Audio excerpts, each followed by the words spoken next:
اس کی بات نہ کر رہی ہوں جو لانگ مارچ کے پی کی لیڈرشپ نے اناؤنس کرنا ہے. ہو سکتا ہے کہ یہ منگل والے احتجاج کی بات کر رہی ہوں.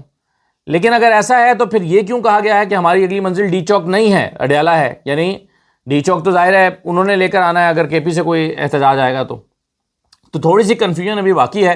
لیکن بہرحال اس میں پی ٹی آئی کے لوگوں کے لیے خوش آئند بات یہ ہے کہ احتجاج شروع ہو گیا ہے, اس موومنٹ بننے لگی ہے. علیمہ خان صاحبہ نے خود کمان سنبھال لی ہے, سڑکوں پر وہ نکل کھڑی ہوئی ہیں, اور ایک وہ ویکیوم یا سپیس جو پی ٹی آئی کے لوگوں نے احتجاج نہ کر کے پیدا کی تھی, یعنی خود چونکہ وہ نہیں نکل رہے تھے اور کوئی اپنا کردار ادا نہیں کر سکے تھے, تو علیمہ خان صاحبہ چونکہ اب اپنا کردار ادا کرنے کے لیے سڑکوں پر نکل گئی ہیں, تو وہ ویکیوم جو پیدا ہوا تھا اس خلا کو علیمہ خان پور کر رہی ہیں.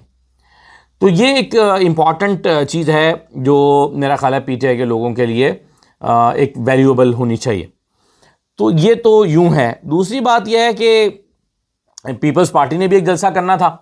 پیپلز پارٹی نے جلسہ کرنا تھا لاہور میں مینار پاکستان پر, اور یہ 40 سال کے بعد جلسہ کر رہے تھے. بڑی خبر تھی کہ 40 سال کے بعد مینار پاکستان پر 8 اگست کو ایک جلسہ ہونے جا رہا ہے, اور یہ جلسہ جو ہے وہ پیپلز پارٹی کرے گی, جس سے چیئرمین خطاب کریں گے وغیرہ وغیرہ. تو ہمارا سوال یہ تھا کہ اتنے عرصے بعد پیپلز پارٹی کو مینار پاکستان پر جلسہ کرنے کی کیا سوچی, اور مینار پاکستان پر جلسہ کریں گے تو لوگ کہاں سے لائیں گے؟ پنجاب میں تو اتنی اسٹرینتھ نہیں ہے پیپلز پارٹی کے پاس کہ اتنے لوگ آ سکیں کہ جلسہ گاہ بھر دیں. مینار پاکستان کو بھرنا کوئی آسان بات ہے؟ تو مینار پاکستان پر جلسہ کرنے کا مطلب ہی یہ ہوتا ہے کہ بہت بڑا اجتماع ہونے جا رہا ہے. تو پیپلز پارٹی کیا سوچ کے مینار پاکستان پر جلسہ کر رہی ہے؟ یہ ہمارا ایک اہم سوال تھا. یہ میں نے بھی اس پر بات کی تھی. اور اب کیا ہوا ہے؟ اب کہا گیا ہے کہ جی مینار پاکستان پر چونکہ اجازت نہیں ملی, اس لیے ہم نے جلسے کا مقام تبدیل کر دیا. بھائی اگر آپ کو مینار پاکستان پہ جلسے کی اجازت نہیں ملے گی تو آپ ناصر باغ میں کریں گے. چلے ناصر باغ اب نہیں زمانہ رہا وہاں پہ کرنے کا, آپ کوئی اور گراؤنڈ مانگ لیں گے, آپ کوئی اسٹیڈیم مانگ لیں گے, آپ کوئی بڑی جگہ مانگ لیں گے. لیکن آپ کو مینار پاکستان پہ اجازت نہیں ملی تو آپ سیدھا چلیں گے گورنر ہاؤس. اب گورنر ہاؤس میں جلسہ ہو سکتا ہے؟ نہیں ہو سکتا. پھر گورنر ہاؤس میں کیا ہو رہا ہے؟ گورنر ہاؤس میں ہو رہا ہے ورکرز کنونشن. تو کہاں آپ مینار پاکستان پہ جلسہ کر رہے تھے, کہاں جلسے سے سیدھا آ گئے ہیں ورکرز کنونشن. ورکرز کنونشن اور چیز ہوتی ہے, جلسہ اور چیز ہوتی ہے. تو اب خبر کیا ہے کہ مینار پاکستان پر اجازت نہ ملنے پر پیپلز پارٹی کا گورنر ہاؤس پنجاب میں ورکرز کنونشن منعقد کرنے کا اعلان. پاکستان پیپلز پارٹی کے صدر فیصل میر نے گورنر ہاؤس میں ورکرز کنونشن منعقد کرنے کا اعلان کیا. فیصل میر کے مطابق مریم نواز کے پرنسپل سیکرٹری کی جانب سے یقین دہانی کے 2 روز کے بعد 2 روز سے جلسے کی تیاریاں جاری تھیں اور سٹیج بھی تیار کر لیا گیا تھا. انہوں نے دعویٰ کیا کہ آج صبح انتظامیہ نے جلسے کی اجازت نہ ہونے سے آگاہ کیا. فیصل میر کا کہنا تھا کہ 8 جون کو جلسے کی اجازت کی درخواست دی تھی مگر اس کے باوجود اجازت نہیں ملی. اچھا یہ 8 اگست کو نہیں سوری ہونے جا رہا, میں تاریخ غلط بتا گیا ہوں. 8 جون کو انہوں نے اجازت مانگی تھی جلسے کی, وہ نہیں ملی تو اب یہ ورکرز کنونشن کرنے جا رہے ہیں. تو پیپلز پارٹی اصل میں یہ جلسہ کر نہیں سکتی. لاہور میں لوگ نہیں ہیں ان کے پاس, ورکرز نہیں ہیں, کہاں سے اتنے لوگ لائیں گے کہ آپ مینار پاکستان بھر دیں. اور مینار پاکستان تو کیا کہیں اور بھی جلسہ کرنے کی پوزیشن میں نہیں ہے, اس لیے انہوں نے سیدھا مناسب یہی سمجھا کہ ہم جائیں ایک ورکرز کنونشن کریں, اور اب وہ ورکرز کنونشن کرنے جا رہے ہیں. چیف جسٹس پاکستان جسٹس یحییٰ آفریدی نے کہا ہے کہ ججز انتہائی مشکل حالات میں اہم ذمہ داریاں سر انجام دے رہے ہیں. مشکل حالات کیا؟ یہ نہیں مشکل ہے کہ ان کے پاس جو ہے وہ ان کو دباؤ کا سامنا ہے, یا ان کے پاس بیٹھنے کی جگہ اچھی نہیں ہے, یا کمرے نہیں ہیں. مشکل حالات کیا؟ اس کو ایکسپلین کیا ہے چیف جسٹس صاحب نے خود. وہ کہتے ہیں کہ مضبوط نظام انصاف کی بنیاد صرف قوانین اور اداروں پر نہیں بلکہ ججز کی فلاح و بہبود پر بھی ہے. یعنی ججز کو فلاح و بہبود کا مسئلہ ہے. عدالتی فلاح و بہبود, عدالتی آزادی, ادارہ جاتی دیانتداری اور قانون کی حکمرانی پر عوامی اعتماد کی بنیاد ہے. آزاد, غیر جانبدار اور معیاری انصاف کے لیے ججز کو مضبوط ادارہ جاتی معاونت کی ضرورت پر انہوں نے زور دیا. پیشہ ورانہ ترقی, جدید عدالتی ماحول اور مؤثر انتظامی نظام عدالتی کارکردگی کے لیے ناگزیر ہے. پیشہ ورانہ ترقی, جدید عدالتی ماحول اور مؤثر انتظامی نظام. پھر وہ کہتے ہیں چیف جسٹس کا کہنا تھا کہ ججز کو مضبوط بنانا در حقیقت نظام انصاف کو مضبوط بنانا ہے. ججز کو مضبوط بناؤ. ملک بھر کے ججز کی دیانتداری, عزم اور پیشہ ورانہ خدمات کو خراج تحسین بھی انہوں نے پیش کیا. کرتے جائیے بھائی, آپس میں بیٹھ کے کیا فرق پڑتا ہے. ججز کی دیانتداری کو آپ خراج تحسین پیش کریں, پیشہ ورانہ خدمات کو خراج تحسین پیش کریں. لیکن امپورٹنٹ تو یہ نا کہ عوام بھی خراج تحسین پیش کریں, عوام بھی کہیں کہ کیا بات ہے جی ہماری عدلیہ کی. ایک اگر بندہ بیچارہ جاتا ہے عدالت کے پاس روتا راتا اور اگلے دن ہنستا ہوا واپس آتا ہے کیونکہ اس کو انصاف مل جاتا ہے. بات تو پھر ہو کہ جب عوام تالیاں بجائیں, بات تو پھر ہو کہ جب لوگ نعرے لگائیں اور کہیں کہ جی پاکستان کی عدلیہ کمال ہے, کہیں سے انصاف نہ ملے تو سیدھا جاؤ عدلیہ کے پاس, عدلیہ سے آپ کو انصاف ملے گا. اگر تو یہ نعرہ عوام لگا رہے ہیں تو پھر تو واقعی خراج تحسین پیش کریں. پھر تو واقعی آپ کہیں کہ ججز پر اور انویسٹ کرو, ججز کے لیے اور مراعات لے کر آؤ, ججز کی فلاح و بہبود پر اور کام کرو. لیکن ججز کر کیا رہے ہیں, جوڈیشری کیا کر رہی ہے, یہ مجھ سے زیادہ بہتر آپ جانتے ہیں, مجھے تو ایکسپلین کرنے کی ضرورت بھی نہیں ہے. اچھا جی, میں شامی صاحب کی بات کر رہا تھا, مجیب الرحمان شامی صاحب کی. تو شامی صاحب اور دنیا ٹی وی کی راہیں الگ ہو گئیں, یہ آپ جانتے ہیں. شامی صاحب پاکستان کے, اگر میں یہ کہوں کہ سب سے سینئر صحافی ہیں تو غلط نہیں ہوگا, یعنی بھٹو صاحب کے زمانے سے کر رہے ہیں, اور بھی ہیں ایسا نہیں ہے, سلیم بخاری صاحب بھی سب سے سینئر ہیں, مطلب سینئر ترین لوگوں میں سے ایک ہیں. تو یہ کہا جائے کہ شامی صاحب سینئر ترین چند لوگوں میں سے ایک ہیں تو یہ غلط نہیں ہوگا. لیکن اب میڈیا کے حالات ایسا لگتا ہے کہ خراب ہو گئے ہیں, پاکستانی میڈیا کے معاشی حالات.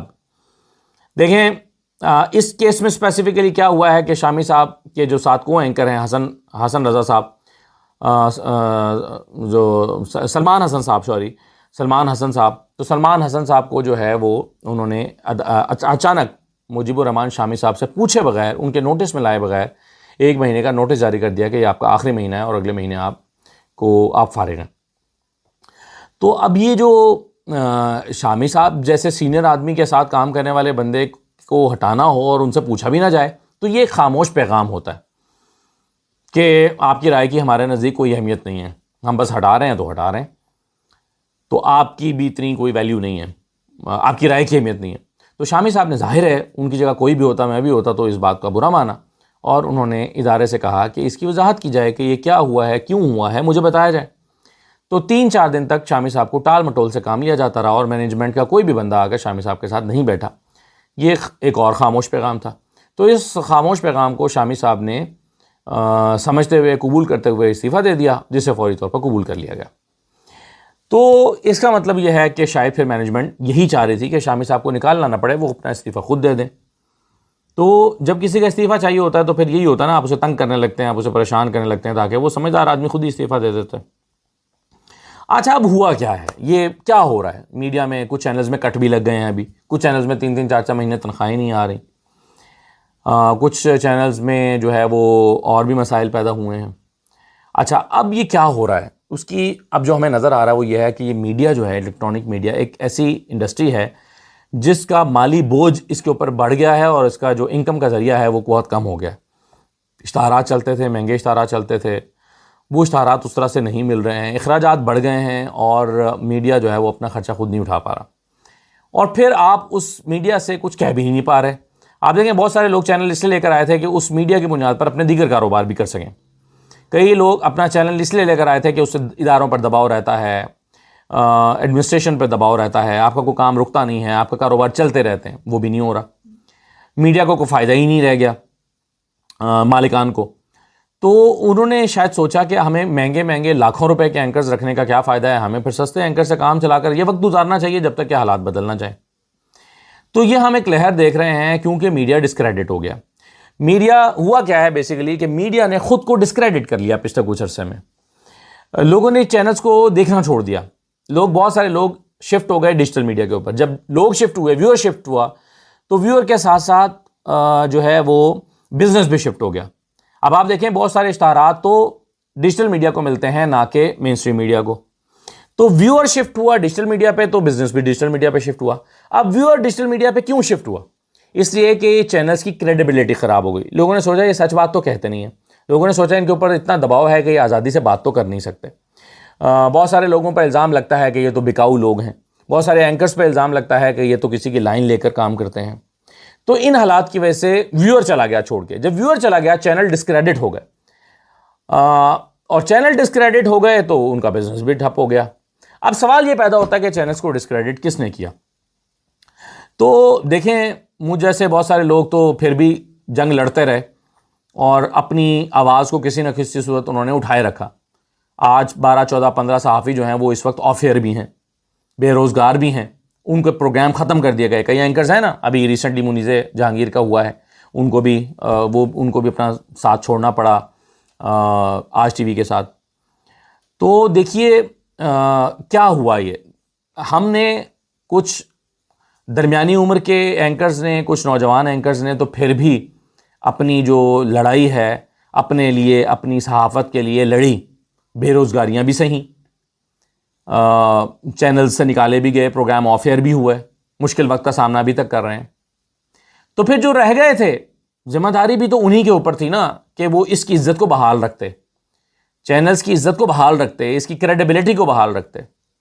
میرا سوال یہ ہے کہ کیا کہیں غلطی ہمارے سینئرز سے ہی تو نہیں ہوئی کہ انہوں نے صحافت کو ڈسکریڈٹ ہوتے دیکھا اور خاموشی اختیار کیے رکھی، یا بعض جگہوں پر وہ اس کی وجہ بھی بن گئے؟ تو اس کو بہرحال ہم سب کو مل کر اینالائز کرنا ہے. ابھی آج سلمان عابد صاحب نے ٹویٹ کی ہوئی تھی کہ سلمان غنی صاحب جو ہیں ان کے اوپر بھی ایک دباؤ ہے، سلمان غنی صاحب کے اوپر بھی، کہ وہ گروپ ایڈیٹر کے طور پر جو ہے وہ چھوڑ دیں، اپنا استعفیٰ دے دیں، کیونکہ ظاہر ہے وہ بھی شاید زیادہ تنخواہ لے رہے ہیں اور کام اتنا ہے نہیں.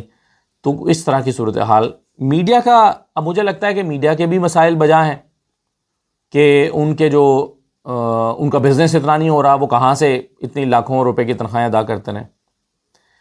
لیکن یہ ہمیں سب کو مل کر تلاش کرنا ہے کہ میڈیا اس حال کو کیسے پہنچا، کس کی وجہ سے پہنچا، اور اس کا ذمہ دار ہے کون. کیا ہم خود ہیں؟ ہم صحافی خود ہیں، اینکرز خود ہیں؟